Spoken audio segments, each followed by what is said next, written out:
absolute commitment to playing only the very essence of boogie and rock, save perhaps for a brief flirtation with psychedelia, comparatively early on. Which genius looked into a crystal ball 40 odd years ago and decided that the band would be called Status Quo? We had a lovely manager when I was younger. After we did our first gig when I was 13, I think, he came up. So I want to manage you. And I said to him he'd have to ask Alan Lancash's mother, which he did. And a couple of years after that, we were called the Spectres for a while, and you messed with names a little bit, and we settled with the Spectres for a while.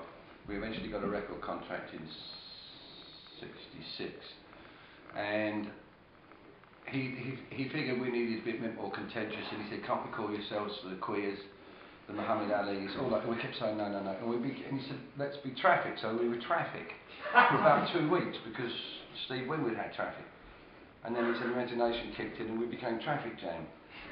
For a little while after that, we were rehearsing in this basement, which was under he had a gas showroom in Lambeth Walk, and we'd rehearse under there, and every night we had to leave, we had to push the gas cookers back because they were to the middle. And he came down, he wanted to change the name, and he was halfway down these stairs in a basement, and he kept saying names, and most of them were sort of Latinish, and he suddenly said Status Quo. He said, "Yeah, that's fine. It would have been great to have said that we knew we weren't, you know, particularly in an American accent, we knew we weren't going to change, we knew we were going to stay the same." But it just sounded good, and we were in the middle of rehearsing something that we were having trouble remembering, so it needed him to go away quickly. And he stood on a rat as he walked back up as well. This rat had been come out with his ears bleeding, and Alan Lancaster had the nerve. This is true.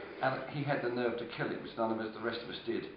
And then Pat Bioelectronic on it on the way out. It's got a wonderful memory I have. That is brilliant. No, I mean, it would have been great to have said, to have that whole thing that you knew it was going to be, and sometimes you can get away with that with some journalists, particularly abroad. But it just sounded good at the time. We just wanted to be famous. One of the older members of the audience, but that is a question.